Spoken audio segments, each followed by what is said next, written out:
Okay, hope everybody's having a good evening. I'm just watching the Orioles and the Tampa Bay game here on YouTube. Just gonna get out of this for a minute so I don't get copyright stricken or anything like that. Anyway, what was I gonna say? Oh yeah, I was gonna do a video on postal increases, but that was so boring I decided to delete it.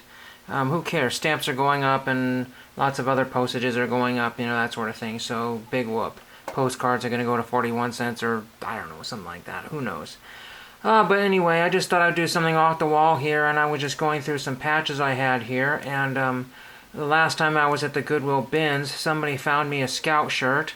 It's all good and well when people find me Scout stuff, but nobody's ever found me anything that was worth over $1. So the Scout shirt was actually probably a Weeblos shirt, or like a Tenderfoot Boy Scout shirt. You know, nothing special. I mean, I guess I could have donated the shirt to the local council office, and they take old shirts. But the thing about the shirts is that they had used something like, oops, I want to get out of that, badge magic or something like that. So there was this goop all over the shirt, this dried goop. It's like glue on the shirt. So essentially the shirt was worthless. There was one patch that sort of peeled off that, you know, might be worth 50 cents or a quarter. I have no idea. But this is just kind of interesting just to show you how not rare Scout patches are. So I go to the historical memorabilia section and go to the Boy Scout section. I get to this particular page, and I typed in OA. And some of you Scouters know that OA stands for Order of the Arrow. It's kind of like a secretive, you know, club for the older kids, and they make a lot of cool patches. In fact, some of them are not. Some of those are some of the unlicensed patches. There was they have things like Lodge Officers, and one was Lodge Officer Cartman from South Park. I mean, that's not really Boy Scout related, but that patch is kind of sought after now. Somebody made that for the National Order of the Arrow Conference. I think that's what NOAC stands for. But just to show you how not super valuable some of these patches are here, I mean, they can go up to hundreds of dollars, but here's one for 99 cents. Lots and lots of $1, $2, $1.50, $1.50, $2.55 free shipping, you know, that sort of thing. Some really cool. There's the Mona Lisa one there right there, and all kinds of cool stuff. I think Michael gave me one from Unami Lodge number 1. And I guess that was the first lodge there. I'll just show you some of the things that I kind of like to collect. I just picked some that have cool designs, because I mostly have the stuff from my area, and if I don't, it's like dollars, big dollars. They make a lot of these patches like baseball cards. They don't have 101s, but they sure have lots of limited production ones. Some of these limited productions are controlled by the people who made them, or some of the leaders that put them into circulation. So some of them are just really, you know, some of these here are vastly underpriced, like this Tamagonet Lodge 1988 is only $2. I mean, where are you going to find another one for $2? You might, so next seller might want 10 or 15 for it. Would I pay 10 or 15? No.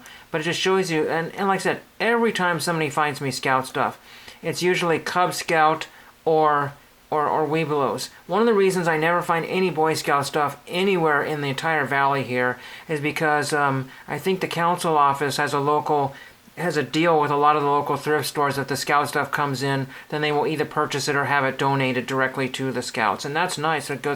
It goes to where, and a lot of kids just, you know, a lot of adults will get their uniforms back to the troops and that sort of thing. So you never find anything.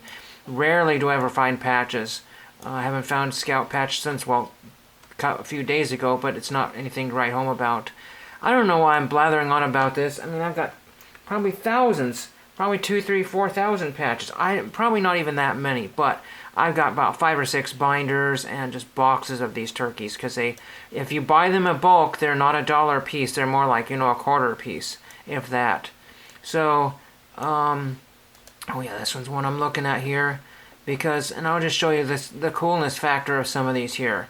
So this is the one I'm kind of looking at. It's not dated 1975 on the list here, but this is a Spring Fellowship Camp Chief Makasabi, and it's from 1975. Now there's a reason why I collect those, because that's when I was born. I just collect any patch that's from Scouts that are dated 1975. And I mean, not a super cool design, but it's still kind of neat. And it's only $2 plus $1 shipping. But I did find out that a lot of these sellers have this fun little thing here. You go to see the details. I'm almost done here. and it just says $1 free local pickup. And then he said, well, not this one, but a lot of sellers, it'll say I combine shipping, but it doesn't say that anywhere in the details down here. So I went to go buy, I did a test and I put this patch and 3 or 4 others in there. So I probably had like $4, maybe $7 in patches in my thing. But the shipping zoomed it up to almost $15 for everything. I was like, oh my gosh, because it was $1 per item, you know. So seven items. This one was $2, and I had $1, and it zoomed it up to $15 for everything. Is like, oh my gosh. I mean, $15 is not a lot, but you know, when you're buying tens and tens and tens of patches, you want to keep it. This is like they're exactly the cards. The same rules apply. The shipping. Sometimes these come in a bubble mailer. Sometimes people want $3 and $4 for shipping. So anyway, that's really all I have for you. If I decide to load this video here, just super slow. Not much going on here. I found some autographs laying around here, but I think they got. I'm not sure if I showed them before. That's all I have for you. I hope you enjoyed that. If this applies to you, thank you for watching.